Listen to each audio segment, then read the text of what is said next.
Hey, and welcome to the podcast where we talk about creating experimental art in trauma informed and sustainable ways that support artists, our communities, and our organization as a whole.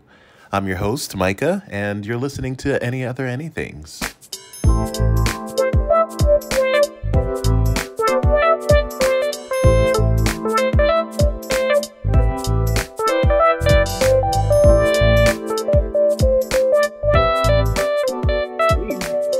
All right, so happy Friday, everybody. Greybox Collective is back with another podcast, and we're excited to be here with another one of our wonderful, lovely collaborators, Chasity. Thank you for joining us today. Of And course. I'm your host, Micah. We're super happy to be here. The end of the week is here, so I'm super happy. I know that's for sure. Um, but yeah, how are you doing? Tell us a little bit I about second yourself. that. I second that on Friday. It's here. And I am Chasity Flores. I'm from Arizona, born and raised.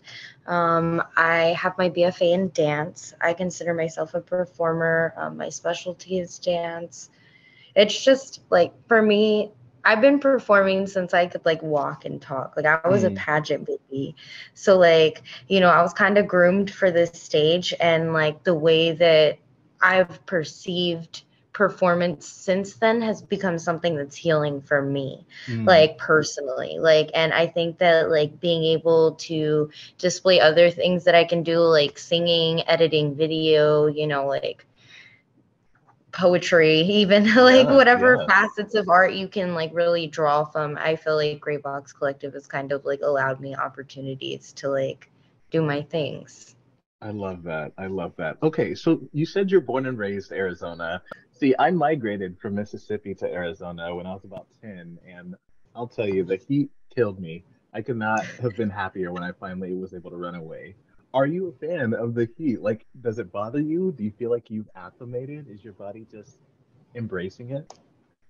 So now I live in Nevada and I realize how much I like the heat. Like Yeah. I like hot showers, like I turn the heat on, I wear like little sweater jackets and stuff like that. Yeah. So I like the heat, but I don't like the AZ heat. I'm gonna be Mm, entirely honest with you. It's just unbearable. Like if I'm people are like, telling "Oh, you. you get used to it," I'm like, I've lived there my whole life. I'm like, I did not get used to it. Yeah, yeah. Honestly, I'm the exact same. I feel like I became a human furnace because of Phoenix. And now I'm Yeah. like, bring me through the cold. I need something to just counterbalance that. That's hilarious. I love it. Cool, cool. So, all right, kind of coming back to artistic experience and just I know you specifically said that you're like a dancer through and through, and I love that. I'm envious. I love people who just have like done it from day one. I adapted and like got into movement and dance much later in my life. I don't actually think it was until university that I really started to like dive into movement and the exploration of like body and space and all that good stuff. So like that I envy you to a certain extent. But I'm curious, when you are getting started, whether it's warming up for a performance or a rehearsal space or whatever the case may be, like do you have like a favorite like warm up or check in or like grounding activity before you really dive into the work? Okay, so if I'm being entirely honest, my favorite part of the process is right before the performance, like in a like in-person performance for me. It's like doing my makeup. Like it's Yeah. something about like the ritual of like putting on your makeup and like getting ready for this stage. Like it's so I don't know, like I love it, but like on my day-to-day, I don't really wear very much makeup. So like Hmm. yeah, I'm like, let my skin breathe. But Yeah. there's something about the meditative like process of like, okay, I'm gonna let my body embody these things. Like, I mean, for me, I guess I got into dance really when I was in high school, but earlier than that, like my pageant talent was singing, but I don't like to Mm. sing very much anymore. But when I get the opportunity to, I will. But it's Yeah, like it's yeah. it's one of those things where I feel like my artistic journeys have led me different places, Mm. and like allowing myself to kind of go with the flow of what that looks like has given me a lot more abundant opportunities than I ever could have possibly imagined. So like, Yeah. I don't know. It's one of those things where it's like I'm deeply passionate about it and rooted in it and grateful for the opportunities. Yeah, I love that. I love that. And I feel like there really is you said something that caught my attention about like in your pageant days, like singing was your, I guess, presented talent and such, and how it's kind of shifted away from that into this new expression of art and you know, self.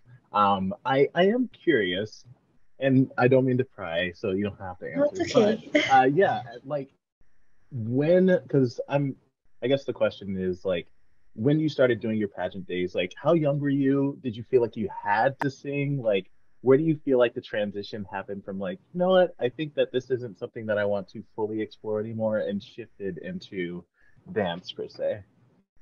Oh, okay. So it's definitely something I'll answer. So Sure. for me, I'm a twin and I'm an identical twin. Mm. So my twin sister would also like do these pageants with me and she would Hmm. sing with me.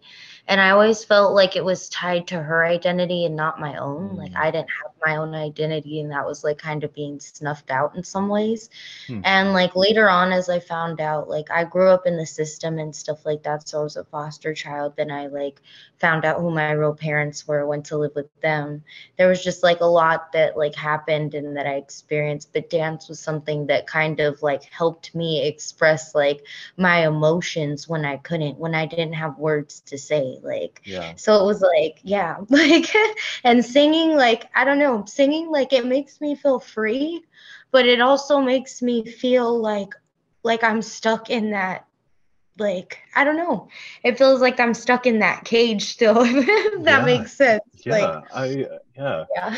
And sometimes, yes, that's 100% valid, where sometimes we have a, even something that we could enjoy, that, for all intents and purposes, is perceived as something that's, joyous, or something that we just express ourselves with. Sometimes there is something that's really kind of tethered to that sometimes weighs us down. And if we need a different form of expression, I loved that you were able to find that through line, through movement, through dance, and really blossom in that. Like, that's amazing.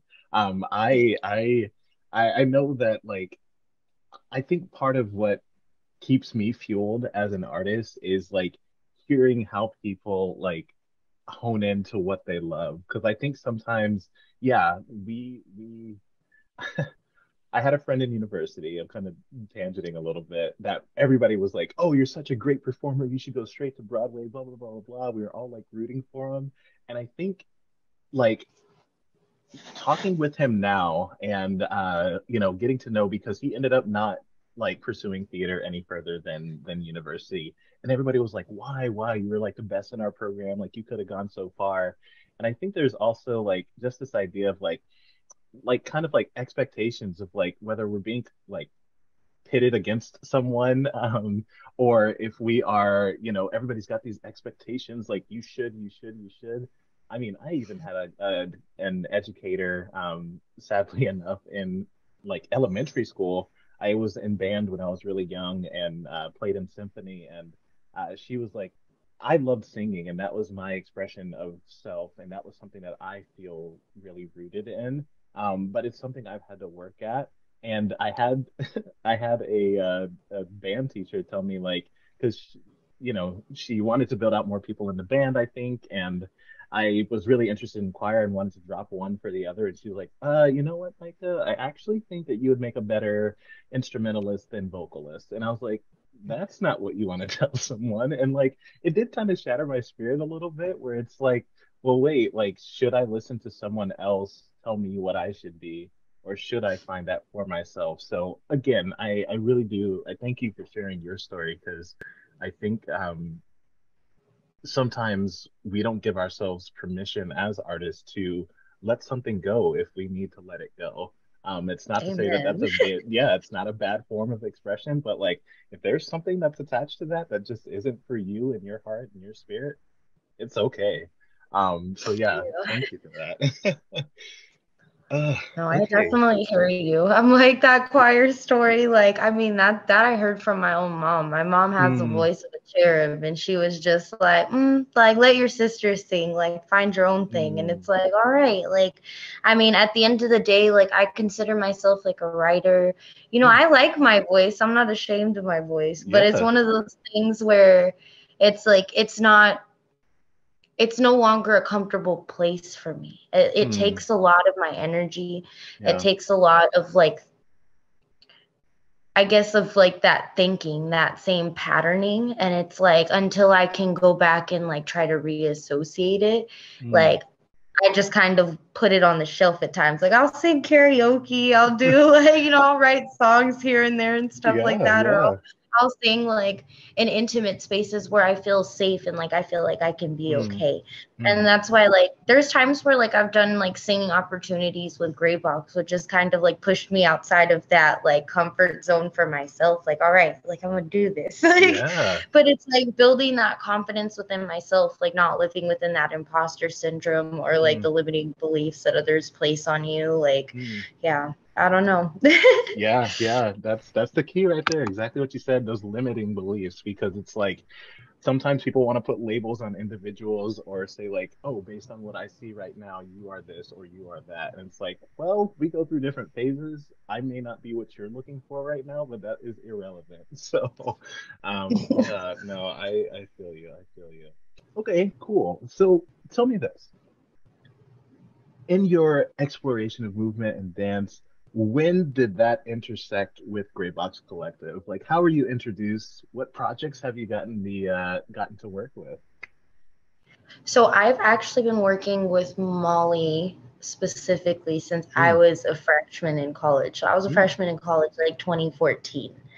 And then, so I like did some projects with her. I was in my undergrad, she was in her graduate program. And so then after that, I had my baby. And then my daughter's now 4, but like I've been with Gray Box since like 2019, I'd say. And now we're like season 7. So yeah. I've been doing some things here and there, and it's like as I've progressed through, I don't know, like when I think about like what Gray Box does, it's like, okay, it's this trauma informed like creative practice that like allows people to explore their creativity. At least for me, that's what it's felt like. And I feel like Molly's talked a lot about like her process and like how it works, but like Mm, being immersed in that process is something that like she really, I think, allows for like the collective to do their thing, like, yeah, and so yeah, that's where it's like, some people, they try to dictate or control what that creative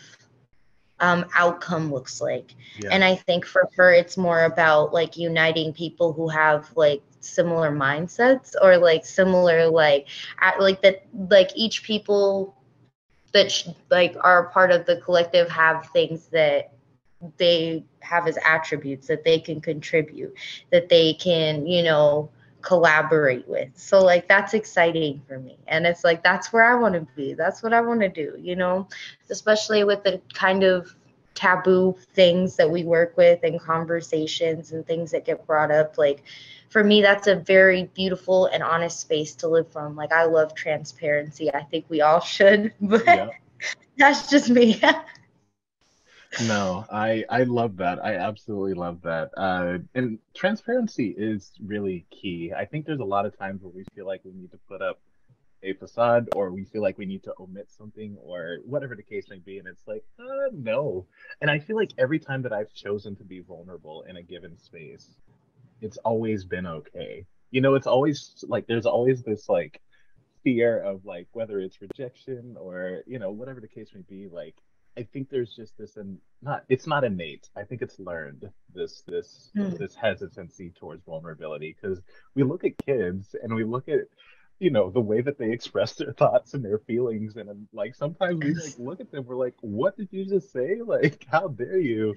But then it's also like, well, that's interesting. As we are like, just as we're born into the world, we don't really have a filter. Like those filters are things that we've kind of put up, and then we put up the filters and then we spend the rest of our life trying to like break them down so that we can actually connect with one another. And it's like, why put them up in the first place? I think art is a beautiful like space for us to like consistently, I feel like, engage in that vulnerability, which I have really come to like.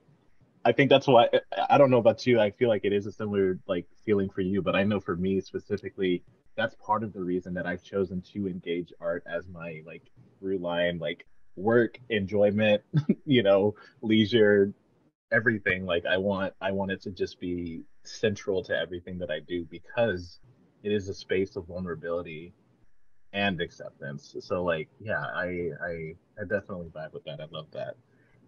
That's insightful. I was like, yes, absolutely. I resonate with that. Like you said, like it's hard to be vulnerable in certain spaces. Well, when you allow yourself to be vulnerable in a space where you're creating Mm, and like where you're cultivating things constantly, like it's yeah, I yeah, feel that. yeah, yeah. Well, cool. So, okay, out of all the gray box like things that you've been a part of, is there one that like project that's stood out to you that you would like to revisit that you would like, yeah, what's a work that you've done with Gray Box Collective that you'd like to either re-experience for the first time or just remount or just think back fondly on? I would say pause probably for me because like during that time I was going through grief and like I think I've always associated grief with like death, like when I've lost somebody. But yeah, I was like going through the grief of like my marriage. Like Mm, so I'm like currently like going through a divorce and it was kind of like during that time for myself, like I didn't really like allow myself to have like those feelings of like just it's like now I feel like I'm flourishing, but like mm, back then it was like I really could see where I was. Like I could see in retrospect like where things would be and like I made the best choice for myself. Like I feel like I'm healing now and like I'm moving towards the future that I want for myself. But yeah, it's hard when you've made like these agreements with yourself that like you put an investment in something and now you're grieving the loss of that investment that you put mm, in. And it yeah, didn't really click to me until I was embodying it in my body. And like pause was something that like really allowed me to do that. Like, yeah, yeah. so yeah, No, that's that. yeah, thank you. No, no, I really do this I I cannot express how like grateful I am for your willingness to share Thanks. and be open. Like it's refreshing in a strange way because like again, I think there's just such a fear to do this, but to see and like enter into a space in this conversation with you where even I feel because I resonate with what you said about how sometimes we don't allow ourselves to feel.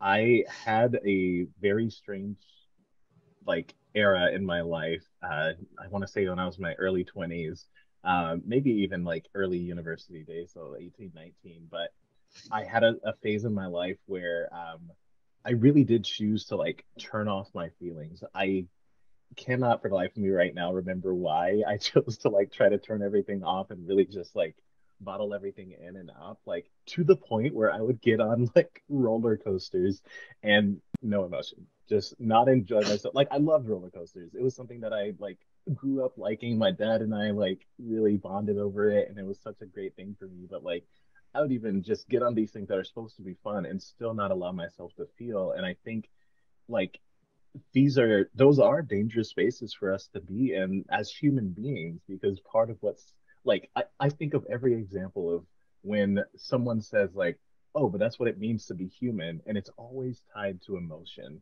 It's always Oh, tied to how we feel or our empathy for someone else. Like every time we think of like, oh, you're being barbaric or animalistic, it's because we're devoid or lacking of feeling. You know what I'm saying? And it's like when we don't mhm. allow ourselves to do that, we're removing the very thing that we perceive as the most human part of ourselves.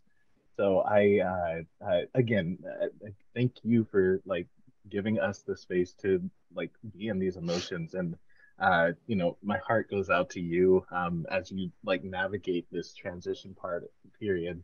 And yeah, Pause was such a beautiful, interesting project. And I had worked on the digital side of that project. And I think as we were building that arc, that exploration of those stages of grief, it was really interesting to try to dissect what each emotion like felt like, moved like, what was that experience? How do we embody this thing that we so sparsely talk about? Like it's always my condolences, it's always I'm so sorry, it's always, but like what Thoughts does and it mean? prayers. Thoughts and prayers, and it's like what thoughts, what prayers, and it's like there's again, these are learned societal things that we've all just for some reason agreed to, and I'm not saying it's bad or good, but it is interesting that instead of having a frank conversation with someone about what it is we're feeling, what it is that we're going through, we say these filler words and phrases to pat on the shoulder without a, for lack of a better phrase. And yeah, it was so lovely to help flow and I guess try to feel through and move through what grief is. So yeah, I love that. Man, yeah. Okay. Shifting gears one more time. I think the next question I have is a little bit, yeah, I guess in the ideology of like recognizing we are in a space, especially within the arts, that it's okay to be vulnerable, that it's encouraged and I guess not cherished, but cared for. It's cared for when we're vulnerable.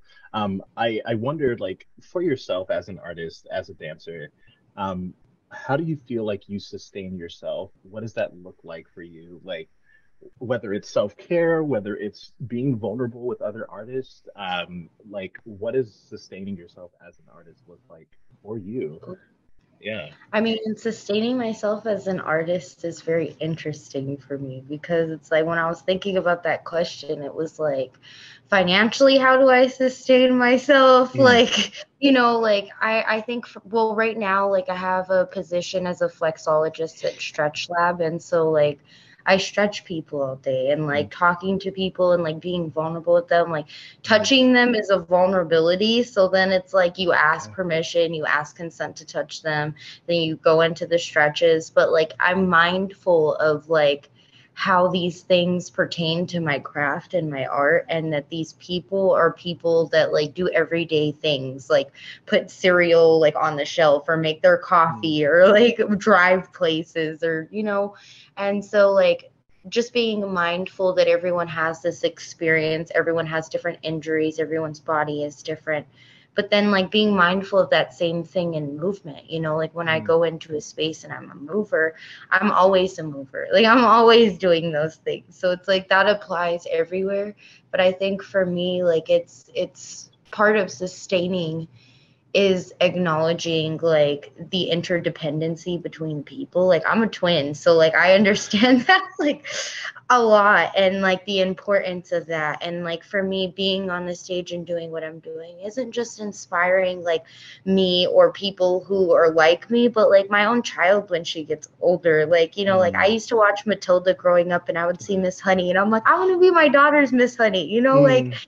it's like you want to be like an inspiration for the people who are around you, and that might not always look the same. Like people are like, oh, like I do burlesque, so like like it's seen as like, oh, okay, well, like you're in the art of tease, like what does that have to bring to the table? But I've always identified with being like seductive and sensual even as a kid, and like that's something that was frowned upon. Like you're not supposed to like express yourself in this manner, in this way. And it's like, then when I started to grow up and use it as a way to like empower myself, as a way to sustain myself, even as like to get money. And so it was like, people would look at it like, what are you doing? Like, why are you creating this example? But it's like, this is part of who I am. Like the glitz, the glamour, like it's all, you know, embedded in that pain from within that you're trying to unleash. Like you're trying to be unleashed from this I think ultimately like lack of life that you could be living and living more of. Like there's that abundance, and like that for me is like where it's at. Like it's like understanding that like, you know, you can pave the yellow brick road or you can rhinestone the yellow brick road on the way there. Like it's to me like just kind of embracing and embodying and like accentuating everything that I am for, you know, my craft and what I do, and to inspire people to ultimately like have a good impact, because it's important to have a good impact. And it's like what you do is a statement to who you are. People might not always understand the statement you're trying to make, and they may not always agree with it, but it's like at the end of the day, like you have opportunities that shift the way you think. So yeah, like I just try to be mindful of that. And that's how I sustain. But like self-care for reals, that's definitely another. Well, I mean, I think what you said is such an interesting perspective of like, honestly, that version of self-care through empowering yourself in whatever you choose to engage in. Like, I love that idea. Like being intentional, being mindful of what you're doing, but also just doing it. I think I was talking to someone else about, I think it's a recurring theme of like, I think what stands out about artists or just people in general that make an impact on the world, they just choose to do things that the majority or someone at least just said, oh no, you shouldn't, or that isn't the way we do this, or that isn't the way we do that. And we do it anyway. And then we make a statement or we make a splash because we do the exact opposite. We grab attention because it's the exact opposite of what is expected of us, of what is, you know, desired of us by others. And it's like, it's interesting how we live in a world of like, I I think I was talking to a friend about this, but it's just such a strange oxymoron that humanity lives in sometimes where I think I was talking to them about the idea that there's so much that we want, like, oh, we want to change this, we want change, we want change, like things need to shake up here. But then once someone tries to introduce that change, or once that change gets introduced into your life and it starts affecting it, and like you have to adapt to it, there's some resistance, there's some pushback sometimes. And it's like, well, do you want the change or do you not? And I think that art lives in this beautiful space again, where because we choose to be vulnerable, because that's where art thrives, and because we choose to go against what people may or may not give us permission to do, I think that that lends us to a very unique area where we can just inherently invoke change, whether it's at a subconscious level or a very like forthright manner. I feel like a lot of whether it's activist movements or you know, just these unexpected things where it does grab our attention because it's like, oh, society said we shouldn't do this, but someone did it anyway. Why did they do it? And it starts bringing attention back to the core root of like whatever we're trying to affect. I think again what you said about we may not, you know, not everyone's going to resonate with what we put out there as artists, but that's okay. Being okay with that. And I think that's something that sometimes I know I'm a people pleaser, so sometimes I have trouble like being okay with people not liking me. That's a very difficult thing for me, and it's something that I often like run myself down with to a degree where you know I'll try so hard to please someone, but then I'll hurt someone else in the process because maybe I'm neglecting them, or you know I do something shitty towards them that's just not okay because in an attempt to you know have someone else like me, and it's just this weird back and forth where we do have to, again, going back to the mindfulness of realizing that you can't control everyone, which means you can't determine whether they're going to like you, your art, or anything of the like. But then also realize that you can still and will be an inspiration to other people, whether they're people close to you or to people that you just don't even know. You might have seen them one time. There's been many a time where I've seen a performer or an artist that's really like spoken to my soul, I feel like, and I don't know them from Adam, like, and I probably never will, at least not on a one-on-one level, but there is really still something to be said about the impact of our art, whether we could see it or not. So I love that. I love that. Thank you. I'm like Yeah. for sharing that, because honestly, like it's one of those things when you were talking about change, like you're like things, you know, do you want the change? Do you not want the change? Like oftentimes I feel like we either change things ourselves or things change for us. And like it's like there's that pattern of like there's often parallels in our life if we don't continue to like work on the things that we need to work on. We see the lessons or the signs or these things. And like for me, it's very much like I guess a place where my mind operates from when I'm creating as an artist. Like I acknowledge that like people are constantly like they get the opportunity to shift as people, like they get the opportunity to change their mindset, to change the way that they do things, their habits, their routines, their patterns, however you want to look at it. But it's like if they don't do that for the people around them, and if they don't see that, and it's like there's this either level of, I guess, disassociation, so to speak, then it doesn't allow for any real justice to like happen at that point. So it's like for me, like I look on the outside of so many different situations. Like right now I'm like obsessed with the idea of like generational curses and how like you break them. And like that for me is something that like within my art, within my thinking, within my writing, like that is very much where like a lot of things are coming from right now. But yeah, that's like I love that. And you know, even when it comes to things such as that, generational curses, or just any like I guess anything that humanity just experiences, it's so interesting because I always think like even as personal as you make a story, it can literally be your like autobiography. There will almost always be a good number of people that can resonate with it to some degree. And it's so interesting to me because with how vastly different our lives are, for us to still find some commonality in how we experience and how we deal with the trauma or the good or the bad or the beautiful or the ugly, whatever the case may be, like however we experience these things, we always have some semblance of like connectivity through that. I think that just goes back to the empathy, right? That's what makes us human, these emotions that we're sharing with one another. Like that is the most human element of us, and I think we just all innately agree to that. So like I absolutely adore that. I love that. I do Cool. too. Yeah. All right. Well, shoot, man, this is you're great. It's really been Thanks. lovely talking with Likewise, you. like Yeah, no, this is honestly just lit up my whole day. So we like to conclude these conversations by simply asking, Chastity, are there any other anythings? there are one thing. There is one Yes. thing. I Yeah, said there are one please. thing. There Let's is. go.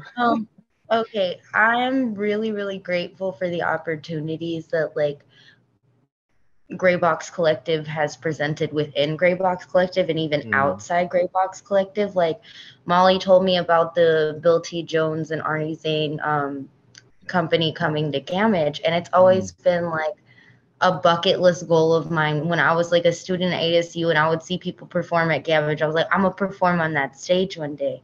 And so I finally did. And then that opportunity was something that like not just his work and his thinking and his legendary beauty of what he's done for like modern dance, but like, you know, or them, like it continues on, and it's like it continues on with them, you know, with the people that he continues to work with. And I feel like that's the kind of same deal that we're going through here with like Gray Box Collective. Like, it's us, it's them, it's like acknowledging that we all have something to bring to the table, and that we all have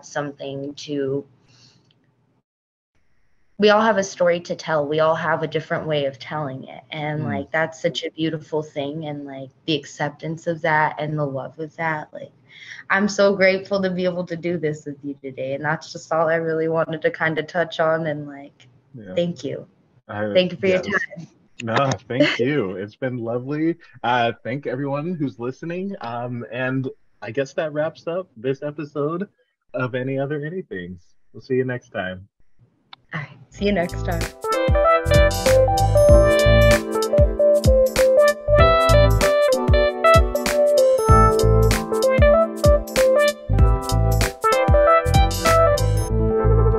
Hey, listeners, thank you so much for taking the time and energy to listen to this episode of Any Other Anything.